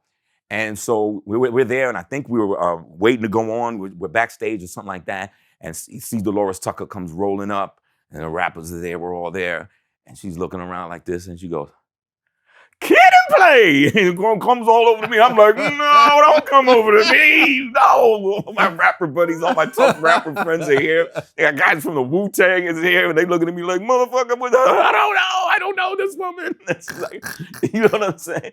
We always ended up being the rap group that people that didn't liked. You know what I'm saying? You know, like Steve Harvey doesn't like rap, but he likes Kid and Play. He likes Salt and Pepper. There's certain groups that he likes. Well, but I've heard him rail against hip hop, you know, many a time. Well, but he liked us. And you know, if you want to say it like that, beat up. Karma is a motherfucker because now his daughter is dating damn near every rapper. So Steve Harvey. Yeah. Lori Harvey was with. I mean, she was associated with Future for a while, who got 187 baby mothers. You know, I mean, she was with Trey Songz, who's not a rapper, but you know, he's kind of mixed in the rap world. It always amazed me, like when you hear, and look, Eddie Murphy has 10 kids, which is wild, you know. But Eddie Murphy, you know, if anybody can afford 10 kids, it's freaking Eddie Murphy. Oh yeah, he's good, and I get that. And the way he acquired his was, you know, whatever he did what he did. But when you hear about cats got like 10 kids, you know, I was watching some footage of El DeBarge, you know, like a few years back when he was, you know, breaking back out and whatnot. He was on The View, and you know, El DeBarge is one of my favorite all-time artists, and he was coming out with that album Second Chance, and so he's at the piano, and they're talking about, you know, all the trials and tribulations that he went through, and they said, well, yeah, we heard we're trying to reconnect with your kids, and you know, that's when Elizabeth Hasselbeck was on the show, you know, the perky white lady, you know, the Republican, everything like that. And she made sure she had to get in there. Yeah, I know you want to rebuild your relationship with your kids. You're 12 kids. I said, 12 kids? What the fuck, man? Huh? Stop it. Yeah, I mean. What are you doing with 12 kids? NBA YoungBoy, who just turned 21 or 20, has 8 kids. Dude, Big Sean, on Big Sean's new record, on his new album, I think it's Detroit 2, I forgot the particular song, he has a line in there that says, you know, I can't be having like 10, 12 kids. He said that doesn't sound like a parent, it sounds like a job. You know what I mean? It sounds, you know, the way he framed it, like that's gotta be very, very difficult to, I mean, Boosie got 10. To get a handle on. Boosie got 10 kids, I think 7 baby mothers, 8 baby mothers. And usually everyone's okay, but every so often someone takes them to court. Or someone doesn't want to let them see the kids, or, you know, there was a situation where one of his baby mother's brothers got killed, and she testified against him. That was part of his murder trial. Like, it was, oh my goodness. I mean, it gets crazy with that many women and that many personalities and everything else like that. Oh yeah, that's a tough go. How many kids do you have? I have 3. And they're grown. They're in their 20s. You're done, huh? Oh yeah, I'm done. I got a condom on right now. Cause I know me. I had a condom surgically implanted, attached. Right? Exactly. I took the chip out. No, I had 2 baby mamas, and I couldn't have gotten luckier. I don't know if there's a baby mama Mount Rushmore, but my 2 my 2 would definitely be on it, because they were great mothers. Not that we didn't have beef from time to time, but they always put the children first. They never shut me out. You know what I mean? They were opposite. They encouraged it. They're like, will you come get these motherfuckers? And they did a great job, and the kids that are adults now, they all came out great. My 2 daughters, my son, and it took a village, but they were the leaders of the village. Nice. You know what I mean? So I got lucky. I got lucky with that. And to be honest, that's something that actually kind of frightens me. You know, to have a kid at freaking 56, like fucking Larry King, like stop it. Huh? You you taking your kids to school. Oh, you brought your grandpa. Like, nope. Stop it. Nah, I'm through, man. You know what I mean? And I mean, I'll pick up and play with your kid all day, and then put that sucker down and call an Uber. Well, you have a story about Michael Jordan in the finals. Oh, yeah. So what happened there? All right. Well, I'll say this. you know, back in the early days, you know, like Jordan's the first three-peat, we were real tight with MJ. We would go to a lot of the games. He would give us tickets to the games. You know, New York, Chicago. A lot of times we would fly into Chicago. You know, between MJ and our NBA connects, we you know, we went to a lot of games. And once again, it was the situation of where, you know, Michael Jordan is no fan of rap. He wasn't a fan of rap at all, but he liked us. You know, we did a production together called Michael Jordan's Playground. It was Kid and Play, Full Force, some other actors, and it was called Michael Jordan's Playground, and it was about you know, basically telling his story through you know, the actor Tyron Turner that was in what you call it, you know, dude, money that got killed in the forgot the name of that movie. Society. Menace to Society. Yeah, Tyron. Tyron was in it, and I think this was before Menace. But Tyron was in it and he almost played like a you know, not like a young Jordan, but a kid that was growing up. And, you know, basketball wasn't going right for me. You know, he wasn't reaching his full potential, and now he did. And Michael teaches some lessons and blah, blah, blah. And he makes his team, you know, kind of like what happened with Michael. Michael didn't have success early. He didn't make his high school team initially. And then, you know, obviously ended up becoming, you know, one of the greatest. So we worked on that, and Full Force is there. And, you know, we're teaching Michael how to dance. It's some really great footage, you know what I'm saying? And, you know, Michael could dance on the court with a basketball, but that dude, he's my man, 50 grand. But you know, he ain't no great shakes on the dance floor. But remember, but that was funny. You know, Michael Jackson. Remember that one video? Yeah, Jam. It was trying to teach Michael to dance, and you had this huge guy all lumbering around. Yeah, no. He can't dance for shit. No, he can't dance for shit. So, but he was a great sport about that, and you know, we had a great time with it. And another thing that went down was at the end of the production. Everybody's really excited. We had a great time. He had a great time. You know, we kind of loosened him up. Everybody between us and Full Force. Full Force was great at that. And so we get him out of his shell because that's not his field of expertise. So at the end, somebody came with the idea of let's everybody play Michael one-on-one, you know, first 1 to 3. So all of us played one-on-one with Michael Jordan, you know, all Full Force and, you know, whoever was on the crew, whoever wanted to play, including myself. So, you know, we all got our gear on and what like that. And I'll shoot you the picture. It was great. I got this great picture of MJ. He's got the ball like this. And I'm in my stance. I'm just like, I'm ready. I'm about to put the glove on you, MJ. Put the glove on you. And you think that MJ is just like, just like goofing around, ain't gonna shoot or whatever. He beat the shit out of all of us, okay? Every last one of us, none of us, I don't think any of us scored. I mean, one of Full Force may have scored. I didn't score. So he goes a 1, 2. Every game is to 3. So this one I'm like, yeah, man, come on, man, come on, you know what I'm saying? And he starts backing me down, right in the basket, backing me down. Then he just jumps up, and I'm jumping, and he keeps jumping, and banged it on me, 2 hands. And I couldn't have been happier. I was like, yo, I just got banged up by Michael Jordan. I got footage of that. It's awesome, man. I've never failed so lovely. Right. But that was that, you know, so I'm saying so we got cool after that. You know what I mean? Like I said, he would look out for us. I got to know his family. We knew his first wife, his mother and father. You know, they loved us. We would see them in Chicago or in Charlotte or in North Carolina. So that, you know, that hurt us when his father passed because we knew him, you know. I interviewed one of the guys convicted of killing his father. Ooh. One of the 2 guys. Yeah, that's what a shame. You know what I'm saying? Yeah. I'll tell you this is the other thing that happened one time.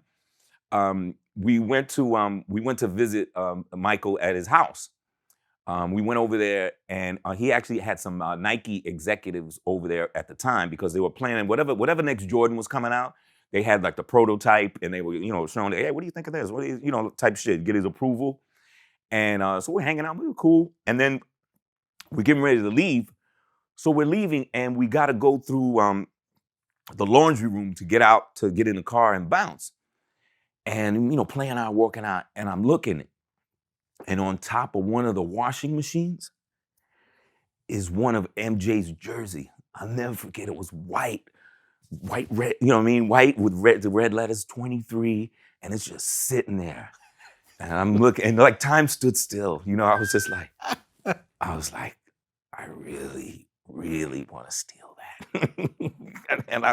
So it was almost like, you ever seen cartoons when the two dudes pop up on your shoulders? You know, when the dude's like, mother, you better take that motherfucking jersey. And he was like, oh, I don't think that's a good idea. You ruin a wonderful friendship. Michael would be so disappointed, and he might press charges. You know what I'm saying?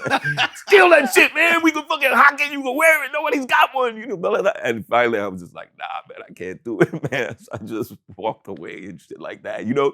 And it was weird because it taught me a lesson. In interacting with MJ, taught me a lesson. You know, one time we were going to the Garden to watch him play. Matter of fact, it was me and Steve Stout. Steve Stout and I used to be tight and would hang and go places, and he was a big MJ fan. So, you know, we would go to the game sometimes. So one night we're going, and I had this picture. Matter of fact, one of the times when we played basketball against each other, somebody had a picture, and I had gotten it blown up. And I just kept it. I kept it at the crib. And Stout gassed me up one time. He's like, yo, man, you need to bring it to the game and get MJ to sign it. And I'm like, I don't know. He's like, man, go ahead. You know. So I was like, all right, you know, I got it, rolled it up. You know, we take it to the game. And then after the game, you know, I don't know if we're in the locker room or we were someplace afterwards, you know, hanging out. And you know, it kind of came up. Like I had it with me. And I kind of half asked about him signing it, and he gave me a weird look, like I know you, you know, like I know you, man, like you have to get something signed by me, like I know you, man, like he calls me Kitty Kid every time he see me, go Kitty Kid, you know who's, you know what I mean, I'm walking on air, you know what I'm saying, like I know him, I know he's like, you know, he didn't say all that, but he kind of said it with his look, like, bro, you know my mother and father, you know my children, you know my wife, like, and I just felt like I felt stupid, you know, and it's sometimes it's what I go through as a celebrity sometimes, and you know when people, you know what I'm saying, I'm like, bruh. I was like, you know me, like, you know what I'm saying? You see me at my best, you see me at my worst. Like, if you need me to sign something in the thing to validate it, I mean, I'll do it, but you don't have to. Yeah. You know what I'm saying? Like, he taught me that lesson, and I felt like I felt so stupid. And I looked at Stout, I'll never forget. I was like, you motherfucker, man, you fucking gassed me up. Now I look like an idiot, man. But you know, it was no big deal. But you know, it just kind of taught me, you know, it taught me a little something about you know, about friendship and friendship at the highest levels. I mean, he's the greatest, right? But he's a guy. He's a guy. He's a human being, man. And we're you know, I'm glad to call us all friends, man. Well, you were on tour with Tupac at one point? Yeah. That's with Digital Underground? Yeah, he was you know, like dancing. And you know, kind of just do a little jack of all trades, you know, carrying equipment, doing whatever. He was a roadie. Huh? Yeah, he was roadie, yeah, but he probably did like 3, 4, 5 different things. You know what I mean? Chasing bootleggers, like, you know, whatever. That's the thing on Tupac. Tupac was down for anything. You know, and he was, I think he was like 18 or 19 at the time. And this is the tour with Digital Underground, Heavy D and the Boys, Public Enemy. Us, a couple other groups too. It was the biggest tour of it was either 89 or 90 or 90 or 91. One of those tours, because you know Chuck always called us every year. So PE had the biggest tours like every summer, and you know they would always call us, and so Pac was there, and we, you know, you noticed him right away because he was all over the place, and down for anything. A lot of times we had problems with bootleggers outside the shows, bootlegging T-shirts and stuff like that. And a lot of times we'd send our guys out there to either, you know, grab the shirts, beat up the bootleggers, take their money, that type of stuff, you know what I'm saying? And he was always down for that. You know, he didn't care if it was his group or not. If he was getting bootlegged or Kid Play was getting bootlegged, he's like, yo, let's go get these motherfuckers. Where they at? Let's ride on these dudes. Whoop-de-whoop. He was down for whatever. And that, you know, that's the kind of energy that he brought to the table. Matter of fact, one time, and I have footage of this too. We were gonna beat up one of the guys in our crew, one of our dancers, because he was playing a lot of practical jokes. And finally, we was fed up. We was just like, yo, let's just go, you know, not hurt him, but you know, we would do shit like strip off all your clothes and whip your ass and you know type shit. So we were on our way to do it. There was a bunch of me, Play, DJ Wiz. We're all headed to this dude's room. His name was Peekaboo. He was a dancer, great dancer. And we run into Pac on the way. And he's like, yo, where y'all going? He said, man, we get ready to beat Peekaboo's ass. He said, what? He's like, whoa. He's like, and he goes with us. He goes with us. And I think he even participated too. He's, he got a couple of licks in there, whatever. So we beat his ass. Excuse me, we beat his ass. We stripped him butt naked. And we put him on the elevator and sent it down to the lobby. And the hotel is packed full of fans and everything. So the elevator opens in the lobby. This dude's butt ass naked. So that's the type of stuff we would do. And he was always down for stuff like that. And when tragically that year, when one of Heavy D's dancers, Trouble T-Roy, when he passed away, that's when he fell off the off the ramp in Indianapolis. And passed away suddenly. That broke up Tupac. Tupac was particularly upset. I remember seeing him at memorial services and stuff like that, and he was just very, very upset and punching walls and stuff like that. But he was just very passionate about everything, and that obviously that played out throughout his life. But yeah, I remember him. That was a wild boy, man. He was a wild boy. There's a story about you and Joe Torry. Yeah, man. Joe Torry, the comedian Joe Torry, is one of my oldest and dearest friends. Like he's a friend to the end. Like he's a if you're struggling, give you his last friend. He's a friend that'll give you good advice. He's a guy that give you advice that you need to hear, not that you want to hear. He's taught me a lot over the years. Certainly helped me out a lot when I was getting into stand-up. I watched him and all my other comic friends, for years, and just a good dude. When I first moved to LA, I stayed with him for a while because I was just, I was in a bad place, and he helped get me back on track. So I got a million Joe Torry stories, but I think the one that you're referring to is we ran into each other one night out in Hollywood. Matter of fact, I just come from having dinner, and I went up to the spot we used to go to called Dublin's. It used to be big back in the days, and I ran into Joe there. And matter of fact, I didn't have my car with me. I had left my car at a hotel in Beverly Hills. So I said, "Yo, man, let's hang out here, have a few, and drop me," because he had to go to the West Side. He used to live on the West Side. So I said, "Drop me by my car on your way home." He said, "Bet, no problem." So the club closed at 2, so we get in the car. We get in his car. He had a 4Runner, black 4Runner. So we hadn't seen each other in a while, man. So it was nice to see him. So, we're in the car, we're blazing, we got the tunes playing and shit, and we're just, reminiscing and just having a good time. And I'll never forget, he was came down La Cienega and made a right on Wilshire. So we made a right on Wilshire, we're headed toward my hotel. So technically we're in Beverly Hills, you know what I mean? We're in a nice part of town. So we're just driving slow. There's nobody really on the road. It's after 2. And we're just chilling. And it was weird because I don't know if you've ever driven and you feel somebody just come up alongside of you, as you're driving, but they don't pass you. They're just kind of abreast of you. You know what I mean? So, and I kind of felt that. I kind of felt that. And I look over here and there's like this dark colored car riding alongside of us. And it's tinted windows, I can't really see, but I see the window come down. On the passenger side, I see the window come down and I see the barrel of a gun. And I'm like, oh shit. And next thing you know, bow, bow, bow, bow, bow, bow, bow, bow. Bullets flying all throughout the car. I'm ducking down like this. I could have swear they're going everywhere, like several shots. And Joe almost loses control of the car, but he manages to maintain control of it. He almost, and smashed in some parked cars or whatever like that. And he says, yo, what the fuck? I'm like, what the fuck? And he got shot in the arm. Oh. And this is back when Joe was like cock diesel, right? And the bullet went right through his arm, like zap, boom, back. He was like, oh shit. And now we don't know what to do. And we look around and the car that had come alongside of us and shot at us had peeled out, did a U-turn and sped off. Because I didn't know, they could maybe finish us off. I don't know. We never quite figured out what the fuck happened. But so Joe maintains control of the car, and like I said, we're in Beverly Hills, so we drove right to Cedars, which was like a few blocks away.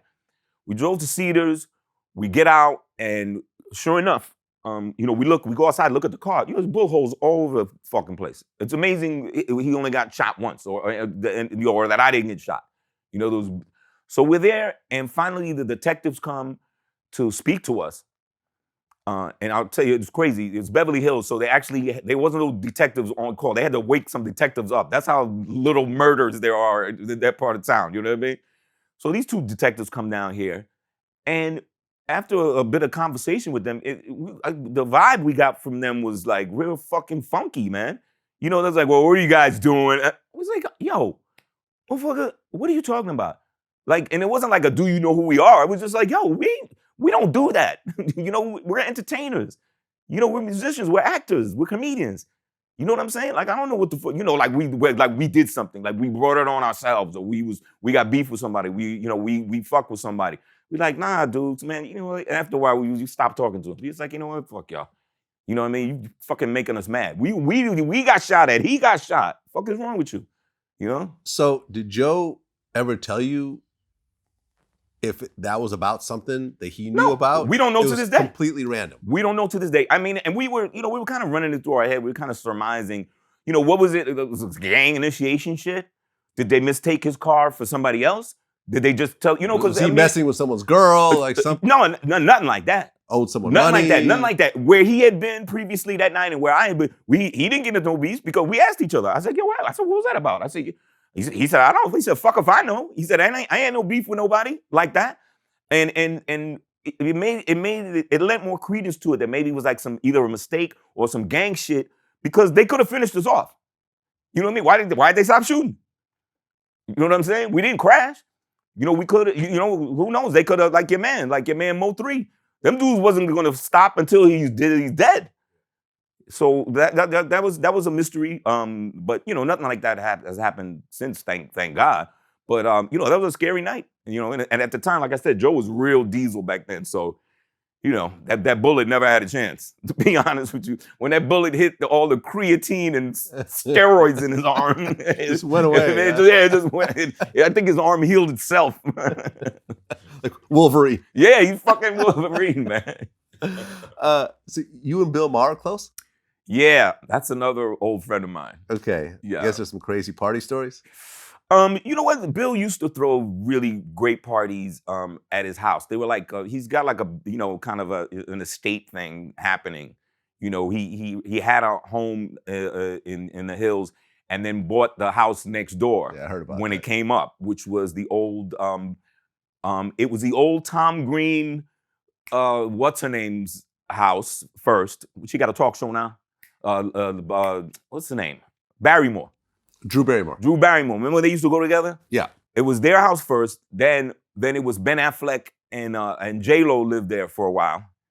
Then when they busted up, the house came free. Ben was selling a house, and so Bill bought that house. So he got the house and the house next door. So it was a lot of property. So he would have these like day into night parties, and just you never know who was gonna show up. You know what I mean? You'd have some rappers there. You'd have some actresses. You'd have some Playboy playmates. You'd have Hugh Hefner over here. You have Larry Flint over here. You got the incredible these weed experts coming with all these strains, and these are like the 2000s. So it was just a great time, and we loved those parties. But he stopped throwing them after a while, and I we were always urging him, yo man, throw another party, man. He says, I'm not throwing any more parties. Like, parties cost me $60,000. Wow. Like, okay. Yeah, I said, but come on. You worth 140. You worth 140 million, bro. Come on. You gotta let it go, B. He's worth 140 million? Look it up. Bill Maher? Look it up. He is worth 140 million. Yeah, you're right. Yeah, man. Damn, I gotta catch up. Yeah. I feel broke as hell right now. It was funny. It was funny. We went to dinner the other night, right? So we went to Craig's, right? And we're catching up, blah blah blah, and that. And then the check comes, and I'm like,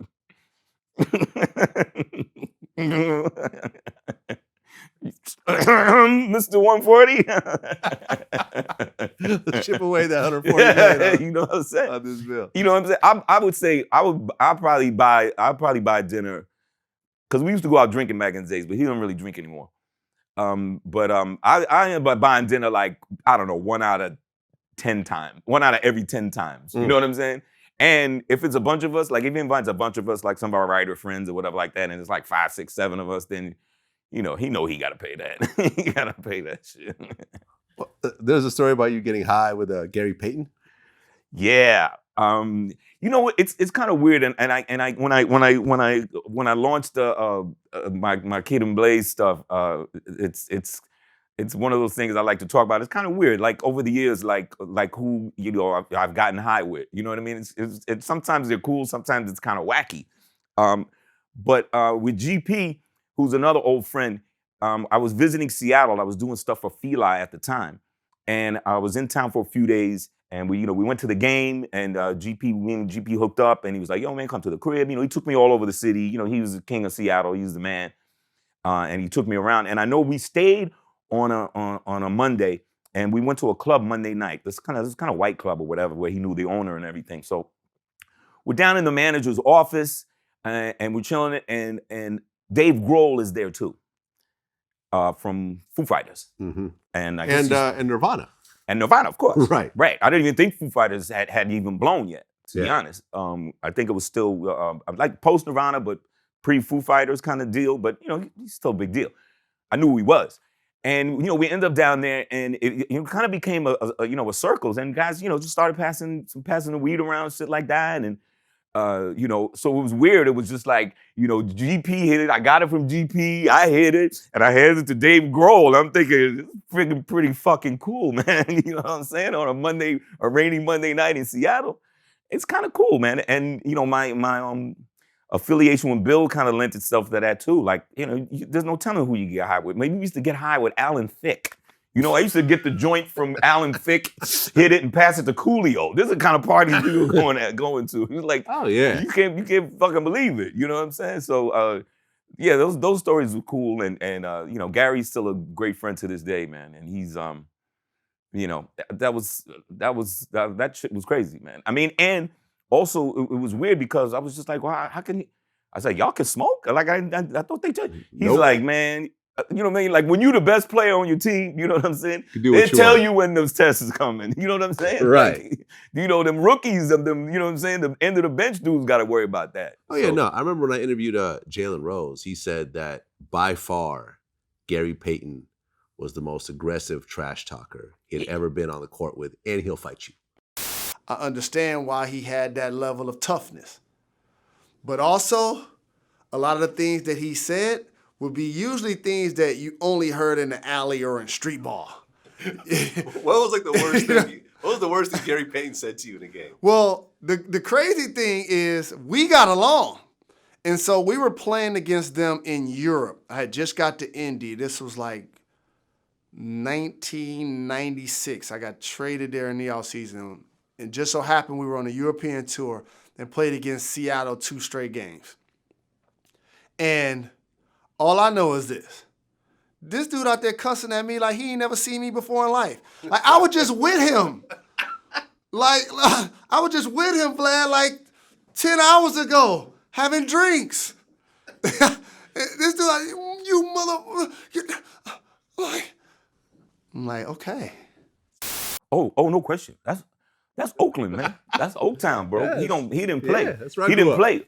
But once again, by the same token, if he's down with you, if you're friends with him, he's a friend to the end. He'll fight for you. Oh, you know what I mean? He's like that. Charles Oakley is like that. You know what I mean? These are people like, they don't like a lot of people. Oh, no. And when they like you, you got a friend for life. Like Oakley is like that. Oh, yeah, no. I remember I interviewed Charles Oakley recently. Oh, my God. I brought up this one, and it was funny, right? Because I had mentioned this in a couple other interviews. And then I brought it up in our interview. The first time I met Charles Oakley, it was coming into a Jordan party. My man Reggie Saunders from Jordan Brand put me and my man on the list. And you were walking in, and we were walking kind of behind you. And you turned around, and you put your hand on my chest and said, "Hey, man, don't play me like that." That was in New York. It was real cold outside. Down, yeah, I don't know. Could have. You know, so I have this giant hand on my chest right now. Like, all right, I ain't gonna play you like that. I wasn't actually trying to sneak in with you. I'm not a sneaking kind of guy. You know, I've never stuck in a party. I don't know. But I try to always make things right. I'm a guy who make things right. I remember about KD came to the Jordan party with some. I think we was in Denver or something. He came with some sweatsuit on, this and that. I'm like, KD. I know he was young in the league. Like, you can't be coming no party with no sweatpants on, this and that. It was funny though. Everybody was like, we see you said that something to him. I mean, you know. But, you know, it is what it is. Younger guys, I'm glad they like me, they listen.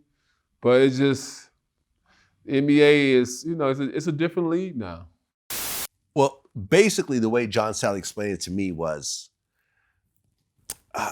Charles Oakley was kind of like the cop on the team.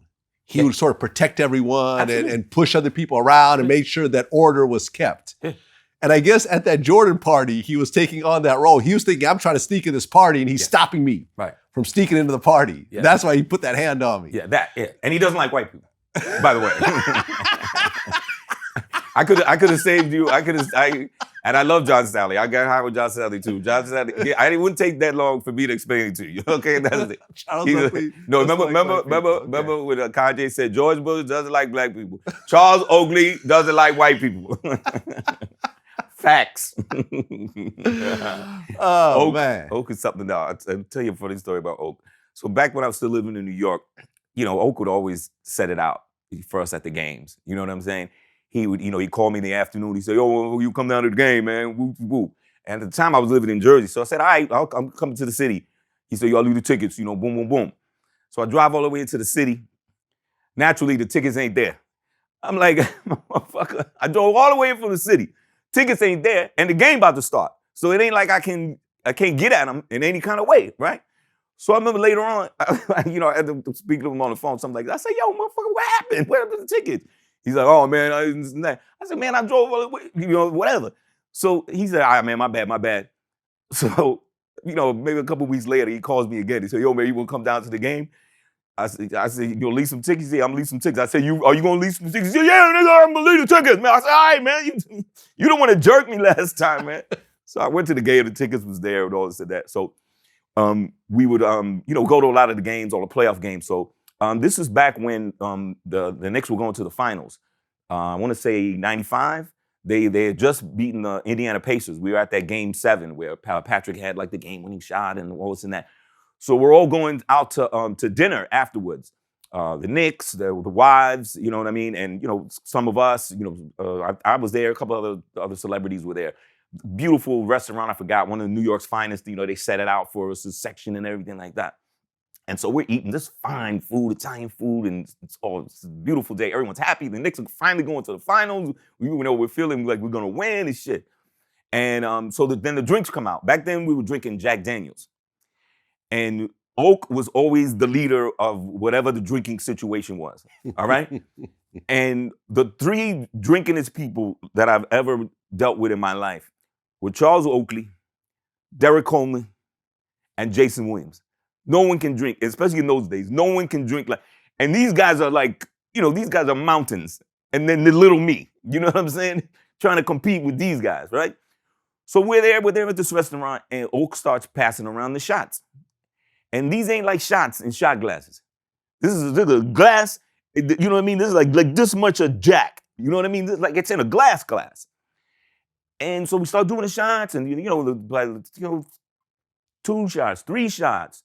Now we're getting deep. You know, we're like 5, 6 shots in. And the thing was, we had Oak had a rule. If you either drink it or you're gonna wear it. You know. Okay. They said you drink it or you're gonna wear it because you know we all got nice shit on. And they would do it. I seen them do it. Throw it on a dude's suit. Throw it on his fly shit. Like, you know, like you gonna drink it or you gonna wear it. So by the time we get to like the 6th or 7th shot, I'm like really feeling bad. I'm not feeling good at all. So he passes me another big ass shot, and I'm like, Oak. I was like, oh, I can't do it, man. I'm faded, man. I mean, just a lot of Jack. It felt like we all drank a bottle, basically.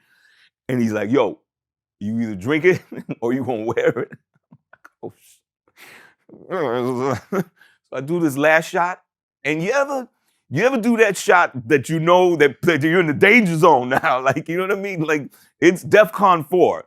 And so I'm like, all right, I'm about to let it go. You know, so I gotta get up. So I gotta get up and try to make it to the bathroom. And I gotta go around Oak to get to the bathroom. And he don't want to let me pass. He just back up his chair and he stood up. And I say, oh, please, I gotta go to the bathroom, man. I'm feeling really sick, man. I gotta let it go. He said, sit down, motherfucker, sit down. He said, sit down, man. You know, everybody's fired up, drunk and whatnot by then. So I was like, all right, man. I was like, sit down, sitting at the table, just like, blah! All over the table in front of the Knicks' wives are like, ah! It was ridiculous. It was, you know what I'm saying? It was wild. And now, so then what happens is, at the time I was being managed by Bernie Brillstein, the famous, the manager at the time, managed John Belushi and Dan Aykroyd and, you know, all the Brillstein company and all this and that. So the next day he called me from LA and he said, kid, what the fuck happened? What are you doing? What's going on? I said, what do you mean? What are you talking about? He says, oh, I'm reading the New York Post today on page 6. They had a story, kid throws up on the Knicks. I'm like, oh. I was like, explaining to him, I was just like, man, there's a zillion stories like that, man. Like, those are the wonder years, man. And the amazing part was Oak, Jayson, DC, GP could, you know, drink that much and still perform at an elite level. You know what I mean? Like, we've hung out dozens of times with Oak and DC. And the next day, they up, crack a joint, headed to practice. Never missed the practice. I never see DC never missed a practice. Oak never missed a practice. You know what I mean? So that was, you know, we'll see how that pans out for us, like we were talking earlier about when that bill comes due. But you know, just good times. But once again, you know, guys like Oak, guys like GP, guys like Derek Coleman, guys like Jayson Williams, you know, they're solid. They're good. They're not just great athletes. They're great people. That's how we're gonna end it. Kid, always a pleasure, man. Yeah, you gotta wear my gift sometimes. You know, when you do venture out, you know what I'm saying? That's right. Kid and Blaze coming soon, y'all. You know that's what I'm saying? right. I appreciate it, man. Appreciate you coming back, man. Until next time. Peace.